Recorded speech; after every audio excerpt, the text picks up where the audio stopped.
ባለመነጣጠል ተባብረው ተመሳስለው ላሉ ጣቶቻችሁ ሰላምታ ይገባ ይላል። የእግዚአብሔር ጣቱ ጥፍሩ ከጣቱ ጋር እኩል ነው። እዚህ ጋር ያለው ጥፍሩ ከጣቱ ጋር እኩል ነው። ዊች ሚንስ በጣም ረዥም ነው ማለት ነው። ክርስቲያን ወገን አምላኬ ብለህ የምታመልኩ አካል ረዥም ጥፍር አለው ትለኛለህ። ቀጥሎ ተመልከቱ ምን እንደሚል። አብ ወልድ መንፈስ ቅዱስ ሆይ በአሳ በባቅት ለሚራመድ ጫማችሁ ሰላምታ ይገባል። ጫማችሁ ኤክስትራም አለው። ያው ጫማ እግዚአብሔር ጫማ አለው፣ ጫማ አለው፣ እግር አለው፣ እግር አለው። ያው ተመልከቱ። አብ ወልድ መንፈስ ቅዱስ ሆይ ብርሃናትን ለተገናጸፉ የእግር ተረከዛችሁ ሰላምታ ይገባል። እግዚአብሔር ተረከዝና እግር አለው። ለእግሩ ደግሞ ጫማ አለው። ለእግሩ ጫማ አለው። እሺ ለሰውነቱ ልብስ አለው? አዎ ለሰውነቱ ልብስ አለው። ተመልከቱ መጽሐፍ ቅዱስ ምን እንደሚል። ለሰውነቱ ልብስ አለው። አውጣላችሁ ትንቢተ ኢሳያስ ክፈቱላችሁ።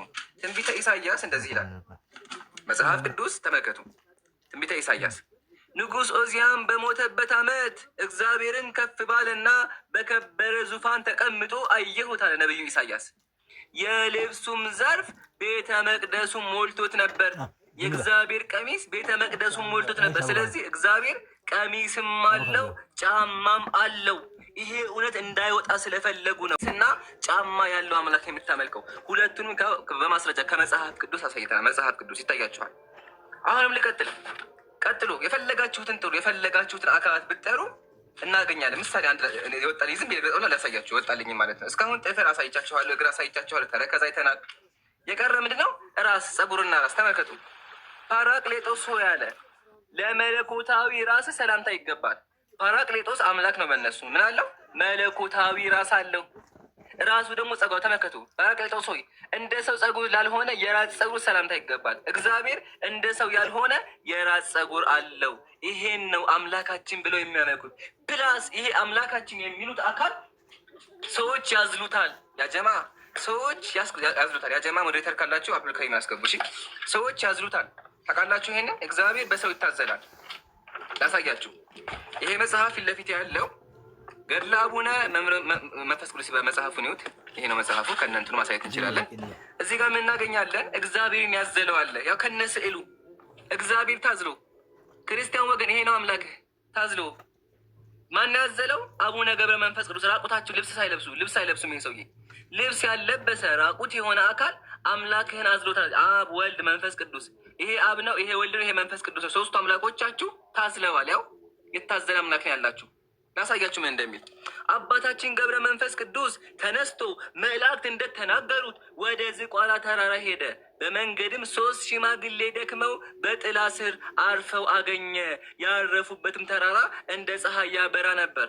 አባታችንም አይቶ በልቦና እሰወራችኋለሁ ብሎ አሰበ። ይሄ ሰውዬ እነዚህ ተቀምጠው ነበር፣ ደክሟቸው አምላኮች ማለት ነው። ከዛ እደበቀለ ሳዩትና ተመከቱ። ቀጥሎ ምን እንደሚል እባክህን አትለፈን፣ አንዳንድ ምዕራፍ ያክል አዝለህ ውሰደን እያሉ አሰምተው ተናገሩ። ቀርበን ባያቸው ጊዜ መላ ሰውነታቸው በሽበት የተሸፈነ የደከሙ ሽማግሌዎች፣ እነዚህ አምላክ ናቸው።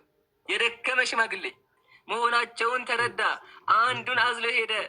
ጥቂት እልፍ እንዳለ ሽማግሌው አባታችን እህል ስለማትበላ ውሃ ስለማትጠጣ ይደክመሃል፣ ከዚህ አስቀምጠኝ አለው። አምላክ ነው የሚናገረው። እሺ አባታችንም ወዴት ታውቀኛለህ አለው። ሽማግሌውም ተመልሰ ሄደ ባልንጀሮቼን ሰማችሁ? ባልንጀሮቼን ተመልሰ ሄደ አምጣልኝ አለው። ይሄኛው አምላክ ምን አለው? ባልንጀራ አለው። 3 አምላኮች አሉ። ይሄኛው አምላክ ለዚህኛው አምላክ ባልንጀራ ነው። ቢላህ አለይኩም ምን አይነት አምላክ ነው ባልንጀራ ያለው? ተመልከቱ። 3ቱ ሽማግሌዎች ተነስተው ቆሙ። ለአባታችን አቡነ ገብረ መንፈስ ቅዱስ በአንድነት በሶስትነት ተገለጹ አለ። ስለዚህ አምላኮች ተገልጠው ታዝለዋል። የመጨረሻ ጉድ ኢብራሂም አለ። እግዚአብሔር ሰይጣን ምን አለው? በውኑ ባሪያዬ ኢዮብን ተመለከትከውን? በምድር ላይ እንደሱ ያለ ፍጹም ቅን እግዚአብሔርን የሚፈራ ከክፋት የራቀ የለም። በከንቱ አጠፋው ዘንድ በእርሱ ላይ ምንም ብታንቀሳቅሰኝም አለው። የክርስቲያኖች አምላክ ማን አንቀሳቀሰው? ሰይጣን አንቀሳቀሰው። የተናገረው ማን ነው? ራሱ እግዚአብሔር አለው ያለው ማን ነው?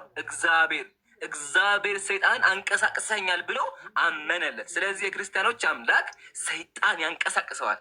ይሄን የምታመልኩት አይታችኋል። አቡኪ ምን ላሳይ? ከዚህ በፊት ስትናገርም ሰምቻለሁ። እንደ ቆሎ ነው ተበልተዋል አይነት ነገር ማለት ነው። እሷ በጣም ወሳኝ ናት። አስባችሁታል? አምላክ መበላት ማለት ገብቶ ዳይጀስት ያደርግና ከዚያ ኤክስክሬሽን አለ ይወጣል ማለት ነው። ስለዚህ ያንን እስቲ አለ ብለህ ስለምትናገርም አደገኛም ነገር ስለሆነ እኔ ያን ነገር ፕሪፈር አደርጋለሁ። እሺ ወንድሜ አቡከር ምንድን ነው ያለኝ? አቡበከር አምላክ የተበላበት አለ እንዴ?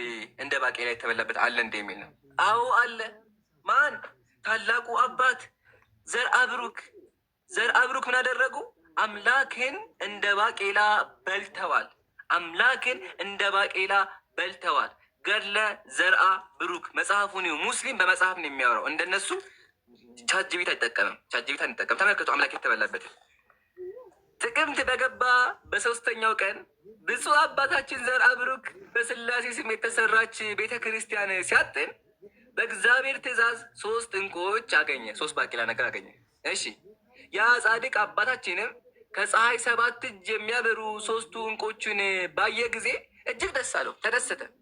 ባያቸው ጊዜ አንስቶ ዋጣቸው፣ በላቸው። ያጀማ እነማን ናቸው? አሳያችኋለሁ። እነማን ተበሉ? 3ቱም ዕንቁዎች በሆዱ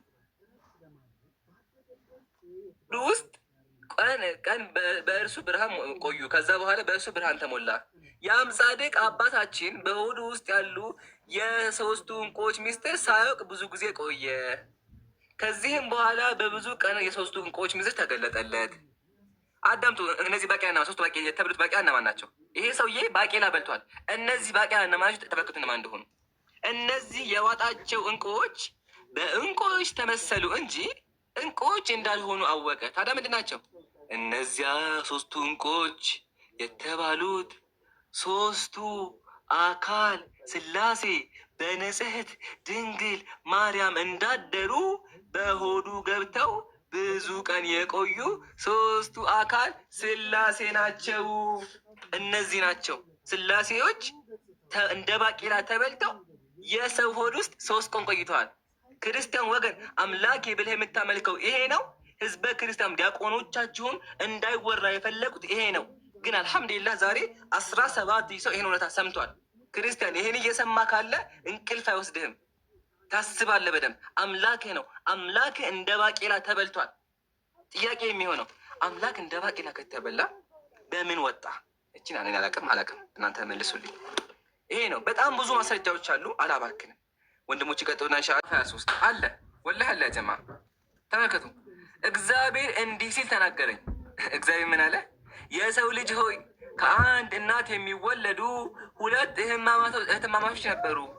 እነርሱ በወጣትነታቸው ወራት በግብፅ ሲኖሩ ክብርናቸው አጥተው በመዋረድ አመንዝራ ሆኑ። ከእነርሱ ታላቂቱ ኦሖላ ትባል ነበር፣ እርሷም ሰማሪያ ነች። ታናሽቱ ደግሞ ኦሖሊባ ትባል ነበር፣ እርሷም ኢየሩሳሌም ነች። እኔም 2ቱን አግብቼ ልጆች ወለዱልኝ ይላል። ማን? ጀለሴን የተናገረው ማለት ነው። ተመልከት። እግዚአብሔር ምን አለ? 2 ሴቶች ነበሩና እህትማማች ናቸው። እህትማማች አገባ እግዚአብሔር፣ ልጆች ወለዱልኝ። መጽሐፍ ቅዱስ ትንቢተ ሕዝቅኤል ምዕራፍ 23። ከዛ ተጣሉ። በምን ተጣሉ? ተመልከት። የተጣሉበት ምክንያት ብልቶቻቸው እንደ አህያ ዘራቸውም እንደ አለሌ ፈረስ ሆኖ በፍትወት የሚቃጠሉ ወንዶች ተማረከች ያለ። እግዚአብሔርን ከዳችሁ። ለምን ከዳችሁ? ብልታቸው እንደ አህያ የሆነ ተከተለች። ወላሂ መጽሐፍ ቅዱስ ነው። 1977 እትም ማለት ነው። አይታችኋላ? መጽሐፍ ቅዱስ ትንቢተ ሕዝቅኤል ብልቶቻቸው ይናገራል። አውዙ ቢላህ፣ ይቅርታ በጣም ይለቃሉ፣ ግን መጽሐፍ ቅዱስ ነው። ስለዚህ ማስረጃ አቅርበናል። ጨርሻለሁ።